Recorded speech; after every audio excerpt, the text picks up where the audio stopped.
El teléfono vibraba sobre la isla de granito una y otra vez. Era una vibración insistente, casi desesperada, que rompía el silencio perfecto del apartamento. Mary lo observó desde el otro lado de la sala, con una taza de té entre las manos. La pantalla se iluminaba con un solo nombre: Aline. El sonido del agua corriendo en la ducha era la banda sonora de su vida ordenada, la prueba de que todo estaba en su lugar. Gabriel estaba allí, su futuro estaba allí, en esa caja de cristal y acero con vistas a la ciudad. Pero ese nombre en la pantalla era una nota discordante, una grieta en el cristal.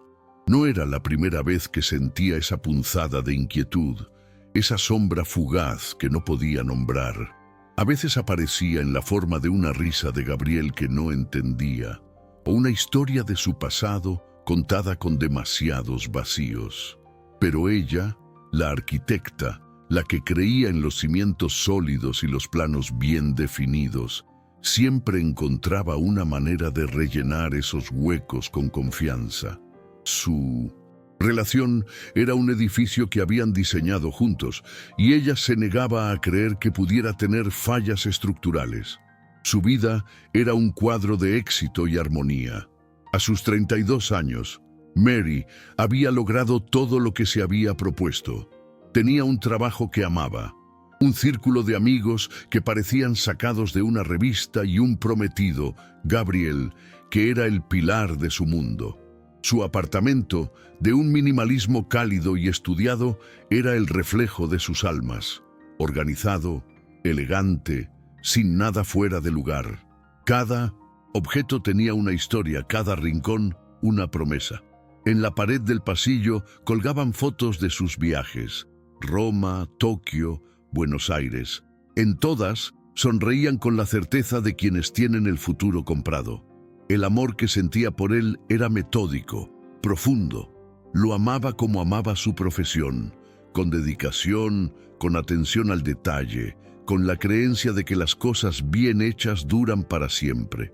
Gabriel era encantador, carismático, el centro de cualquier reunión, y ella era su ancla, su calma, la que entendía el silencio detrás de su risa.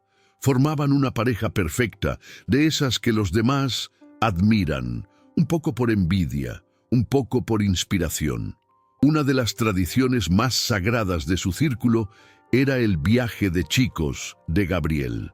Una semana al año, él y sus amigos más cercanos se desconectaban del mundo. Era un ritual de hermandad masculina que Mary siempre había respetado. Incluso lo ayudaba a hacer la maleta, doblando sus camisas con una mezcla de cariño y una sutil melancolía. La soledad de esa semana era el pequeño impuesto que pagaba por su felicidad, o eso se decía a sí misma. Sin embargo, en los últimos meses, esa melancolía se había vuelto más pesada. Una vez, mientras limpiaba, encontró un arete de plata bajo el sofá, uno que definitivamente no era suyo. Cuando se lo mostró a Gabriel, él se rió y dijo que debía ser de la esposa de uno de sus amigos, de la última cena que habían organizado. La explicación era lógica, impecable, pero la duda, como una mancha de humedad, se quedó impregnada en una esquina de su mente. Ella la cubrió con una nueva capa de confianza, como se cubre una imperfección en la pared. Creía que tenía todo bajo control. Creía que el amor era más fuerte que cualquier sospecha fugaz. Se repetía que la seguridad que sentía no era una ilusión, sino el resultado de una construcción sólida. ¿Acaso no hablaban de todo? ¿No planeaban su boda con un entusiasmo compartido? Él le decía que era la mujer de su vida, la única que lo entendía de verdad, y ella le creía. Creerle era más fácil que enfrentar la alternativa. El sonido de la ducha se detuvo. Gabriel salió del baño envuelto en una toalla, con el cabello mojado y una sonrisa despreocupada. El teléfono sobre la isla vibró una última vez. El momento había llegado. La pregunta estaba en la punta de su lengua, afilada y peligrosa. Mary dejó su taza sobre la mesa de centro y caminó hacia la cocina. Su corazón latía con una calma extraña, la calma que precede a la tormenta. Levantó el teléfono. La pantalla todavía mostraba la avalancha de notificaciones de Aline. Con una voz que sonó más firme de lo que se sentía, preguntó sin mirarlo: ¿Esa Aline es tu ex? ¿Por qué te está escribiendo tanto? Gabriel se acercó, secándose el pelo con otra toalla. Miró la pantalla por encima de su hombro y soltó una risita, como si la pregunta fuera la cosa más inocente del mundo. Su respuesta fue un golpe sordo, devastador por su simpleza. «Ah, sí es ella. Debe estar preguntando algo. ¿Del viaje?» Hizo una pausa y con la misma sonrisa despreocupada añadió las 3 palabras que demolieron el edificio entero. «Ella siempre va». El silencio que siguió fue absoluto. El ruido de la ciudad afuera se desvaneció. El tic-tac del reloj de la pared pareció detenerse. Ella siempre va. No era un error. No era una indiscreción de una sola vez. Era una tradición. Una mentira estructural sobre la que se había construido cada día de su relación. De repente, cada viaje anterior se reescribió en su mente como una farsa. Cada foto que él le había enviado desde paisajes lejanos, cada llamada nocturna con voz somnolienta, cada «te extraño» susurrado a través del teléfono, ahora se sentía contaminado por la presencia oculta de la mujer que lo amó antes que ella. La mujer que, al parecer, nunca se había ido. Gabriel, completamente ajeno a la magnitud del cataclismo que acababa de provocar, abrió el armario y empezó a sacar ropa para su maleta. Incluso bromeó sobre el clima del destino, preguntándole si debería llevar un suéter ligero. Su falta de conciencia era el insulto final. No solo le había mentido, sino que la había subestimado, creyendo que podía vivir en la ignorancia para siempre. Mary no se movió. Se quedó de pie junto a la isla de la cocina, sintiendo cómo el frío se apoderaba de su cuerpo. La arquitecta observaba las ruinas de su propia vida, el plano de su futuro hecho cenizas en un instante. La soledad que sintió en ese momento fue abrumadora, no solo por la inminente partida de él, sino por la humillación de ser la única que no conocía el secreto. ¿Cuántos de sus amigos lo sabían? ¿Cuántos habían sido cómplices con su silencio? La tristeza inicial, el shock, comenzó a transformarse en una furia helada, una claridad dolorosa y afilada. Él no la veía, realmente no la veía. Para él, ella era solo una pieza más en su vida perfectamente organizada, una que no necesitaba saber todos los detalles. Cuando él terminó de empacar y se acercó a la puerta para despedirse, intentó darle un beso. Mary giró la cara. El beso aterrizó en su mejilla, frío y sin significado. Él frunció el ceño, confundido por un segundo, pero luego lo atribuyó al estrés o a la tristeza de su partida. «Te llamaré cuando llegue», dijo, como siempre, y se fue.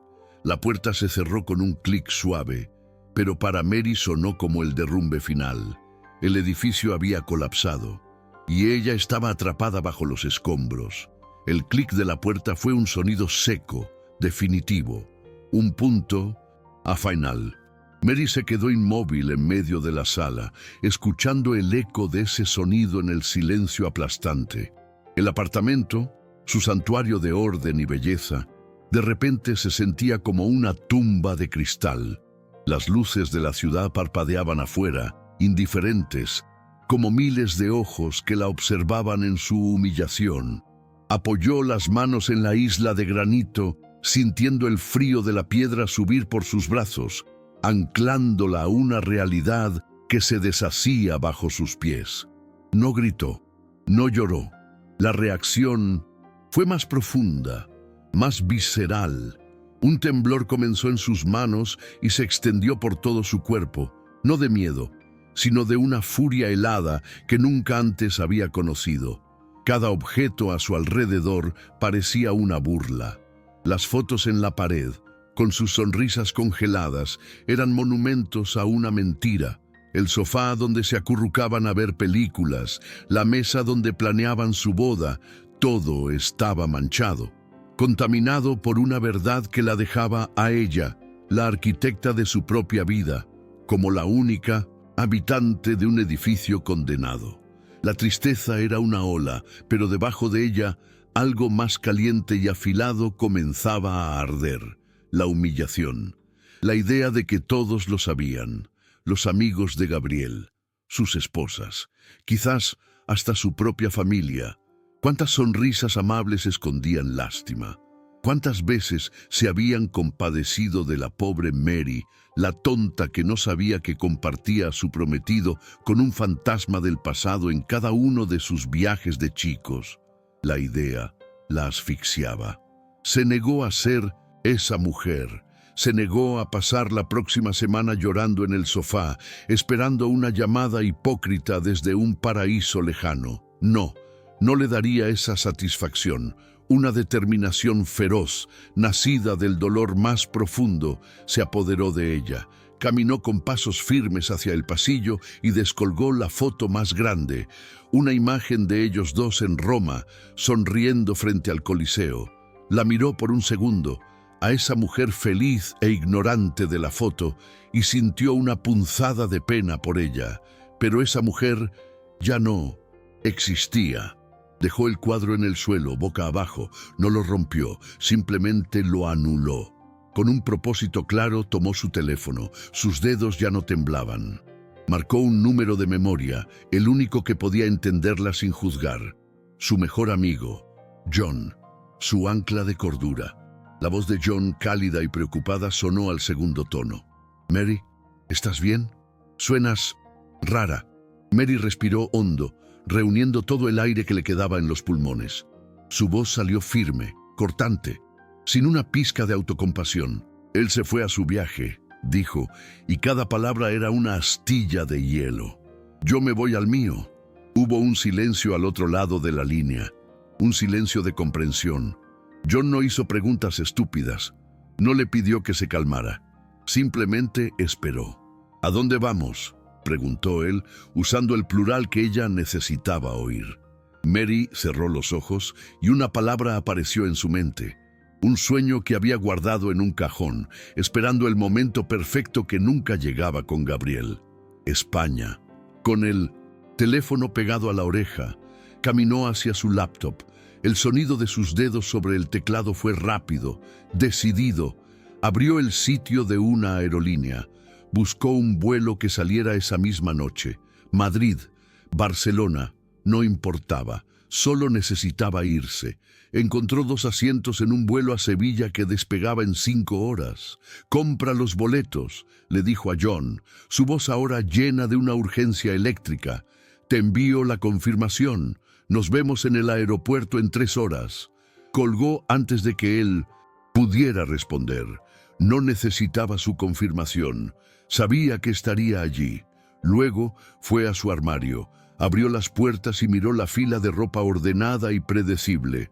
Ropa para la oficina, para cenas tranquilas, para ser la prometida perfecta. Ignoró todo eso. En el fondo, detrás de todo, estaba la ropa que rara vez usaba. Un vestido rojo vibrante que siempre le pareció demasiado atrevido. Uno amarillo que olía a verano y a libertad. Unos pantalones de lino blanco que pedían caminar por calles empedradas. Empezó a empacar una maleta de mano. No empacó para el luto, empacó para la vida. Dobló cada prenda no con cuidado, sino con rabia y esperanza. Cada vestido era una promesa, no derramar ni una lágrima más por un hombre que vivía en un mundo del que ella nunca fue plenamente parte. Se miró al espejo por un instante. Sus ojos estaban enrojecidos, pero secos. La mujer que le devolvió la mirada no era una víctima. Era una arquitecta a punto de demolerlo todo para construir desde cero. Y los nuevos cimientos, esta vez, serían solo suyos. El aire de Sevilla la golpeó al salir del aeropuerto, un abrazo cálido y denso, perfumado de azahares y tierra húmeda. Era un mundo aparte del aire acondicionado y estéril de su apartamento, del silencio calculado de su vida anterior. John caminaba a su lado, sin decir nada, simplemente llevando su propia maleta y ofreciendo la presencia sólida que ella necesitaba. No había preguntas, no había lástima en su mirada, solo una lealtad incondicional, que era en ese momento el único cimiento que le quedaba en pie. Se alojaron en un pequeño hotel con un patio interior lleno de geranios, en el corazón del barrio de Santa Cruz. Desde el balcón de su habitación, Mary podía oír el murmullo de la vida en la calle, risas, el rasgueo lejano de una guitarra, el tintineo de copas. Todo sonaba vibrante, real. Por un momento, el dolor se sintió distante, como un eco de otra persona. Pero luego, la imagen de Gabriel empacando su maleta, ajeno a la devastación que había causado, volvía como una puñalada. Se sentó en el borde de la cama. El vestido rojo que había empacado con tanta furia ahora parecía un disfraz ridículo. ¿Qué estaba haciendo allí? ¿Huyendo como una adolescente? «No estás huyendo», dijo John desde la puerta, como si hubiera leído sus pensamientos. «Estás tomando el control del mapa». Le extendió una copa de vino tinto. «Bebe, y luego vamos a perdernos». Y se perdieron. Caminaron sin rumbo por callejones tan estrechos que podían tocar ambas paredes con los brazos extendidos. Se detuvieron a comer tapas en bares ruidosos, donde nadie los conocía, donde su historia no existía. Mary se encontró riendo, una risa genuina y profunda que no recordaba haber tenido en años.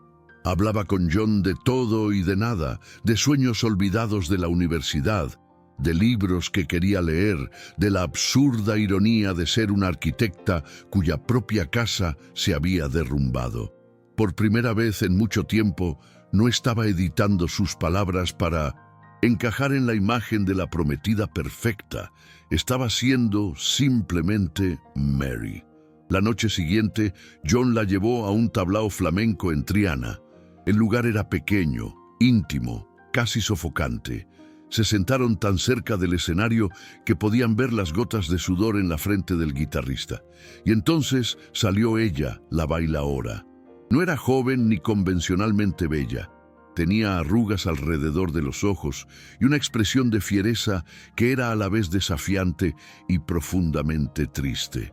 Cuando empezó a bailar, el mundo exterior desapareció. Cada zapateo era un golpe contra el suelo, un grito de rabia. Cada giro de sus manos contaba una historia de pérdida, de traición, de una fuerza indomable que se negaba a ser quebrantada. Su rostro era una máscara de dolor y orgullo. Mary se sintió expuesta, como si la mujer estuviera bailando su propia alma. El cantejondo, esa voz rota y gutural, se metió bajo su piel y rompió la presa que había estado conteniendo sus emociones. Las lágrimas comenzaron a rodar por sus mejillas, silenciosas y calientes. No eran lágrimas de autocompasión, eran lágrimas de reconocimiento, de liberación. Vio en esa mujer la prueba de que el dolor más profundo podía ser transformado en la más poderosa de las bellezas. Al día siguiente, algo había cambiado. Se despertó antes que John y salió a caminar sola al amanecer. Las calles estaban vacías, lavadas por la luz dorada. Se compró un mantón de seda bordado con flores de colores vivos, algo que Gabriel habría considerado demasiado llamativo. Se lo echó sobre los hombros y se sintió invencible. Ya no era un disfraz, era su nueva piel. Fue entonces cuando su teléfono sonó. El nombre de Gabriel iluminó la pantalla. Su corazón dio un vuelco, un reflejo condicionado de años de costumbre. Por un segundo, la vieja Mary quiso contestar, exigir explicaciones, llorar. Pero la mujer del mantón de flores la detuvo. Respiró hondo, sintiendo el sol en su cara, y contestó. «Hola», dijo, su voz tranquila, casi indiferente. La voz de Gabriel sonaba lejana, despreocupada. «Hola, mi amor, ¿cómo estás? Te extraño». Las palabras que antes la habrían derretido ahora sonaban huecas, ensayadas. Le preguntó qué hacía, cómo estaba sobrellevando su ausencia. La hipocresía era tan densa que casi podía tocarla. Mary miró la giralda recortándose contra el cielo azul. «No estoy en casa, Gabriel», dijo con una calma que lo sorprendió a él y a ella misma. «Estoy bien. Hablaremos cuando vuelva». Hubo un silencio desconcertado al otro lado. «¿Cómo que no estás en casa? ¿Dónde estás?» «En un lugar donde necesitaba estar», respondió ella. Y antes de que él pudiera seguir preguntando, antes de que la duda pudiera colarse de nuevo en su voz, colgó. Apagó el teléfono y lo guardó en su bolso. Una sensación de poder, puro y limpio, la recorrió. No había sido una confrontación dramática, sino algo mucho más definitivo. Un cambio de poder. Había cerrado una puerta sin dar un portazo. Regresó al hotel y encontró a John en el patio, bebiendo café. Él la miró, vio el mantón, la luz en sus ojos, y sonrió. No necesitó preguntar qué había pasado. «¿Lista para el siguiente capítulo?», preguntó él. Mary asintió, tomando un sorbo de su café. El sabor era amargo y fuerte, como la verdad. «Estoy lista para diseñar el plano completo», dijo. Y por primera vez desde que todo se vino abajo, supo, con la certeza de un arquitecto ante un terreno vacío, que los cimientos que construiría a partir de ahora serían indestructibles, porque serían enteramente suyos. El vuelo de regreso no fue melancólico, fue extrañamente silencioso, un espacio suspendido entre dos mundos. Mary no miraba por la ventana, perdida en recuerdos dolorosos. En su lugar, tenía abierta en su regazo una revista de arquitectura, pasando las páginas con una concentración metódica. Estudiaba las líneas limpias de un edificio en Copenhague, la forma en que la luz se filtraba a través de un atrio de cristal. Estaba absorbiendo inspiración, no revolcándose en el dolor. John, a su lado, la observaba de reojo, maravillado por su resiliencia. No era la fragilidad de una mujer rota, sino la calma concentrada de una profesional a punto de emprender su proyecto más importante. Al aterrizar, el aire frío de la ciudad fue un golpe de realidad, pero no uno desagradable. Era el aire de su vida, el que ahora iba a reclamar como propio. No volvía a un hogar roto, sino a un sitio de construcción. Cuando metió la llave en la cerradura del apartamento, el sonido fue el mismo de siempre, pero el sentimiento fue completamente diferente. El espacio la recibió con su orden impecable, su minimalismo estudiado, pero ahora todo le parecía una escenografía. Ya no veía un hogar, sino una maqueta de una vida que debía ser desmantelada. No hubo un arrebato de furia, no rompió nada. Su proceso fue quirúrgico, preciso, como el de una arquitecta evaluando una demolición. Comenzó por su ropa. Dobló las prendas que eran suyas, las que había comprado mucho antes de conocerlo, y las metió en cajas de cartón que John había traído. Dejó atrás los vestidos que él le había regalado, las joyas que simbolizaban aniversarios construidos sobre una mentira. Pasó por la sala y no tocó las fotos. Las dejó colgadas en la pared como artefactos de una civilización extinta. No le pertenecían a ella, sino a la mujer que había vivido allí, una mujer que ya no existía. La parte más importante de la mudanza fue su estudio. Con un cuidado casi reverencial, empacó sus libros de teoría, sus escuadras, sus lápices de grafito. Enrolló los planos de sus proyectos, los que había dibujado hasta altas horas de la noche mientras él dormía. Esas eran las piezas de su verdadera identidad. Los cimientos que nunca se habían agrietado eran la prueba de que, incluso dentro de la mentira, ella había seguido construyendo algo real, algo que era solo suyo. John cargaba las cajas hasta su auto en silencio, entendiendo que cada objeto que salía de esa casa era una palabra en una declaración de independencia. Cuando todo estuvo listo, las cajas apiladas junto a la entrada, Mary se detuvo en medio de la sala semivacía. El eco de sus pasos era diferente ahora.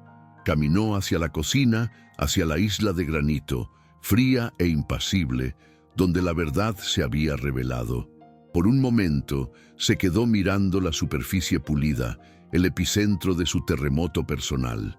Luego, lentamente, se quitó el anillo de compromiso. El diamante brilló bajo las luces. Una promesa hueca y helada. No lo arrojó, no lo guardó. Con la precisión de un arquitecto que coloca la última pieza de un plano, lo depositó en el centro exacto de la isla de granito. Allí, solo, sobre la piedra oscura, el anillo parecía pequeño, insignificante, despojado de todo su poder. No dejó una nota. El anillo y los espacios vacíos eran toda la explicación que Gabriel merecía. Miró por última vez el apartamento, las paredes blancas, los muebles de diseño, las vistas de la ciudad. Era una jaula hermosa de la que finalmente se estaba liberando. Cerró la puerta detrás de sí. El clic de la cerradura fue diferente esta vez. No era un sonido de abandono, sino de liberación. Gabriel llegó 2 días después, bronceado, y con la sonrisa fácil de quien espera ser recibido con los brazos abiertos. Entró al apartamento, llamando su nombre, esperando verla salir de la habitación con esa mezcla de alivio y reproche cariñoso que siempre tenía después de sus viajes. Pero solo lo recibió el silencio, un silencio más profundo, más vacío que el de la simple soledad. Dejó su maleta en la entrada y caminó por el pasillo. Fue entonces cuando empezó a notar las ausencias. Los huecos en la estantería donde estaban sus libros de arte, el lado vacío del armario, la ausencia de su perfume en el aire del baño. Una confusión helada comenzó a trepar por su espalda. La llamó de nuevo, esta vez con un tono de urgencia. ¿Mary? El eco de su propia voz fue la única respuesta. Y entonces lo vio. Sobre la isla de granito, justo en el centro, brillando como una lágrima de cristal, estaba el anillo. Se quedó paralizado, mirando el pequeño objeto que representaba la totalidad de su futuro compartido. No había ira, no había desorden, solo esa ausencia calculada y ese símbolo abandonado. Por primera vez en su vida, Gabriel, el hombre que siempre lo había tenido todo bajo control, se sintió completamente perdido. Estaba solo, en medio de las ruinas de un edificio perfecto, sin entender que la arquitecta simplemente había decidido demolerlo para construir algo nuevo en otro lugar, algo mucho más fuerte. Los primeros días fueron un borrón de logística y agotamiento emocional. Mary se instaló en el cuarto de huéspedes de John, un espacio seguro pero temporal, rodeada de cajas de cartón que contenían los fragmentos de su vida anterior. Cada caja era un recordatorio tangible de lo que había perdido, o más bien de lo que había desmantelado. Dormía poco. Por las noches, el silencio de la casa de su amigo era interrumpido por el eco de las palabras de Gabriel. Ella siempre va. La frase se repetía en su mente, no ya con la furia del primer impacto, sino con el peso sordo de una verdad ineludible. El mundo exterior no tardó en reaccionar. Su teléfono se llenó de mensajes de amigos en común. Algunos eran de genuina preocupación, otros de una curiosidad morbosa disfrazada de apoyo. ¿Estás bien? No puedo creerlo, escribían como si comentaran el capítulo de una serie. Cada mensaje la obligaba a revivir la humillación. ¿Qué se suponía que debía responder? ¿Que su vida perfecta había sido una farsa? ¿Que el hombre que todos admiraban le había mentido durante años?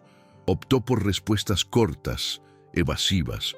Necesito tiempo, escribía. Un escudo simple pero efectivo. La prueba más dura fue una llamada de la madre de Gabriel, una mujer a la que Mary había llegado a querer sinceramente.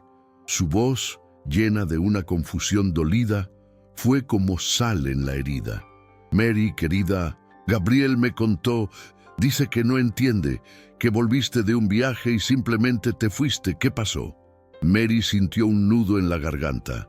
Quería gritar la verdad, defenderse, pero ¿qué lograría? Solo prolongaría la agonía, la convertiría en el centro de un drama familiar que ya no era suyo. Con una calma que le costó hasta la última gota de energía, respondió: lo siento mucho, pero es algo entre Gabriel y yo. Él sabe por qué me fui. Y colgó, sintiéndose a la vez fuerte y terriblemente sola.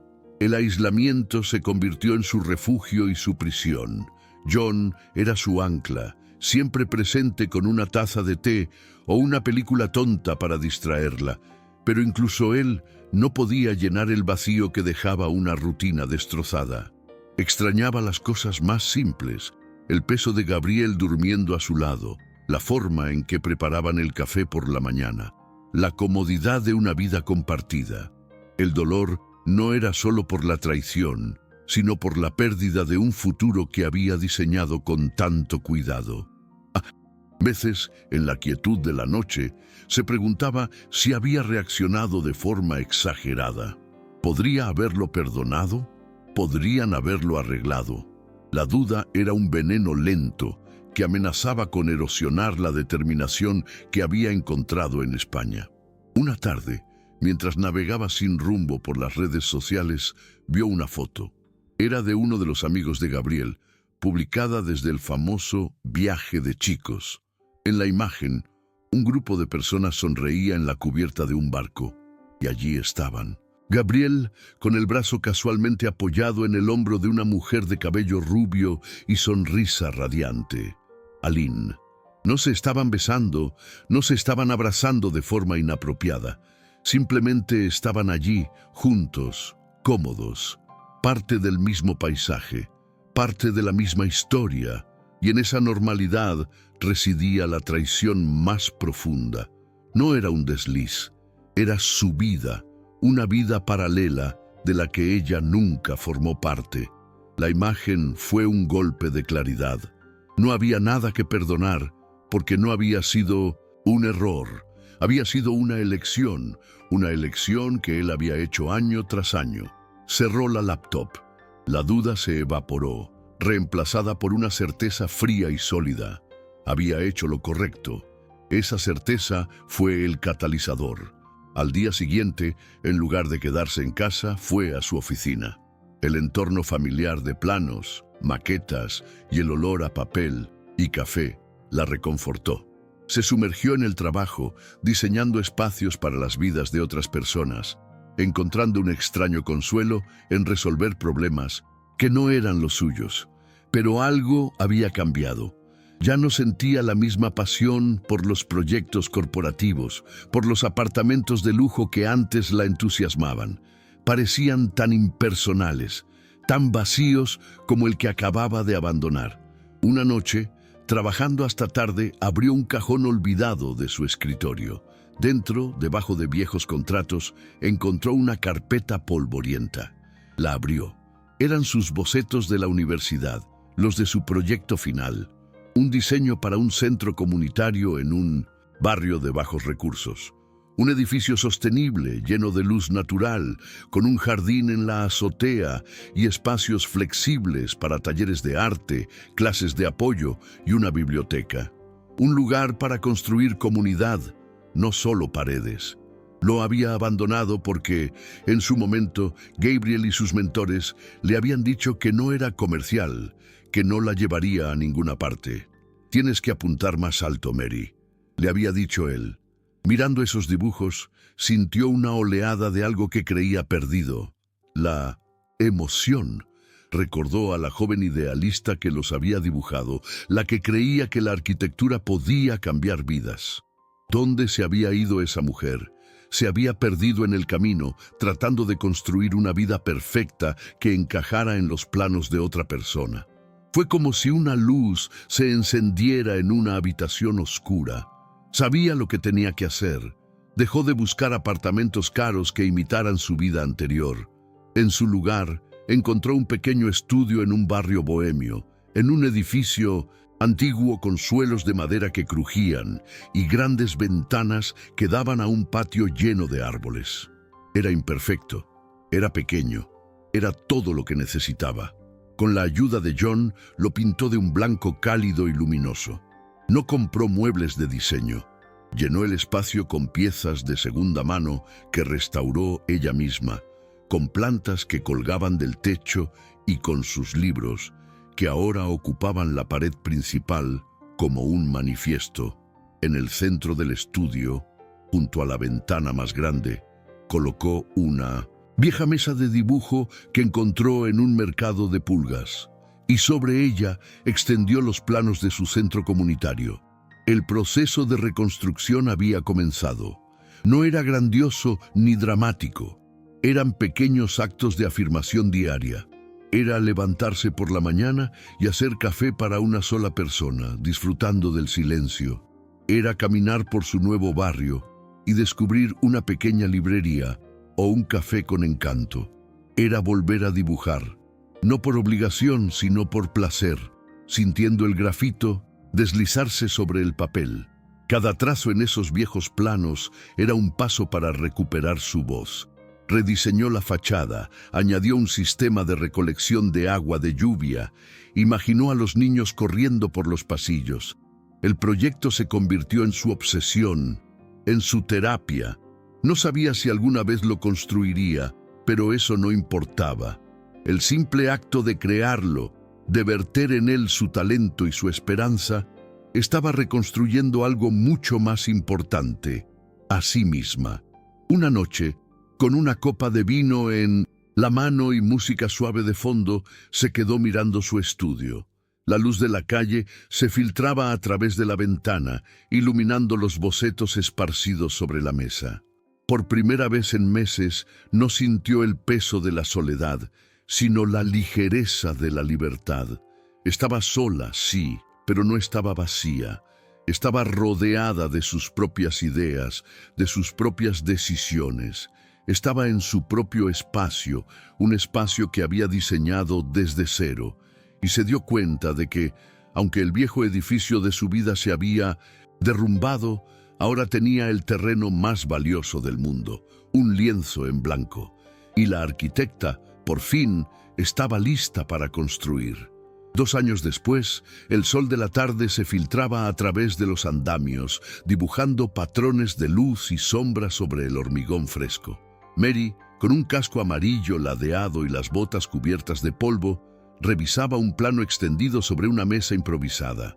Su voz era clara, firme, mientras daba instrucciones a un capataz que la escuchaba con un respeto ganado a pulso. Ya no había rastro de la mujer de elegancia discreta que caminaba de puntillas por su propia vida. Esta mujer ocupaba su espacio, lo construía. El edificio que se alzaba a su alrededor no era una torre de cristal y acero. Era un centro comunitario, un organismo vivo de ladrillo reciclado, madera cálida y grandes ventanales diseñados para inundar de luz cada rincón. Era su proyecto de la universidad, rescatado de una carpeta polvorienta, financiado con una mezcla de subvenciones municipales y una campaña de recaudación de fondos que ella misma había liderado con una pasión que sorprendió a todos, incluida a ella. Había vendido su parte de los muebles de diseño, el auto de lujo, todo lo que quedaba de esa vida anterior, e invirtió cada centavo en los cimientos de este sueño. Su pequeño estudio ya no era un refugio temporal, sino su hogar. Un espacio caóticamente organizado, lleno de vida, con plantas que se desbordaban de las macetas y paredes cubiertas de bocetos y notas. Había aprendido a disfrutar de su propia compañía, del silencio que ya no era vacío, sino espacio para crear. La soledad se había transformado en soberanía. Un día, mientras tomaba un café en una pequeña cafetería cerca de la obra, una voz familiar la sacó de sus pensamientos. Mary era Laura, la esposa de uno de los mejores amigos de Gabriel. La mujer la miraba con los ojos muy abiertos, como si viera a un fantasma. La última vez que se habían visto, Mary era una sombra de sí misma, en una fiesta justo antes de la ruptura. «Laura, qué sorpresa», dijo Mary con una sonrisa genuina, sin rastro de incomodidad. «No te reconocí», admitió Laura, sentándose frente a ella. «Te ves», buscó la palabra. No era feliz, no era bien, era algo más profundo. «Te ves poderosa». Mary se rió, una risa que venía del fondo de su pecho. «Me siento poderosa, o al menos me siento yo misma». Hablaron durante unos minutos de trivialidades. Laura le contó con cierta vacilación que Gabriel se había mudado de la ciudad hacía un año, que nunca volvió a ser el mismo después de que ella se fuera, que la fachada de su vida perfecta se había desmoronado para que todos la vieran. Mary escuchó con una empatía serena, la de quien observa un viejo plano de un edificio que ya no existe. No sentía rencor, no sentía nada más que una distancia infinita. Cuando se despidieron, Laura la detuvo un momento. «Siempre admiré tu apartamento, Mary. Era perfecto». Hizo una pausa. «Pero ahora te admiro a ti». Esa noche, en su estudio, Mary miró el perfil del centro comunitario recortado contra el cielo nocturno. Pensó en las palabras de Laura. Perfecto. ¡Qué palabra tan peligrosa! Su vida con Gabriel había sido perfecta.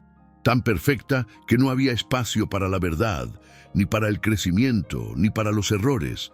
Era una maqueta impecable, pero frágil. Lo que estaba construyendo ahora era diferente. Era imperfecto, ruidoso, lleno de gente real con problemas reales, y era indestructible. La inauguración del Centro Comunitario El Sol fue un día de sol brillante. No hubo discursos formales ni cintas que cortar. Las puertas simplemente se abrieron. El lugar se llenó al instante de risas de niños en el nuevo patio de juegos, del murmullo de adolescentes en la sala de computación, del aroma a café de la pequeña cafetería gestionada por mujeres del barrio.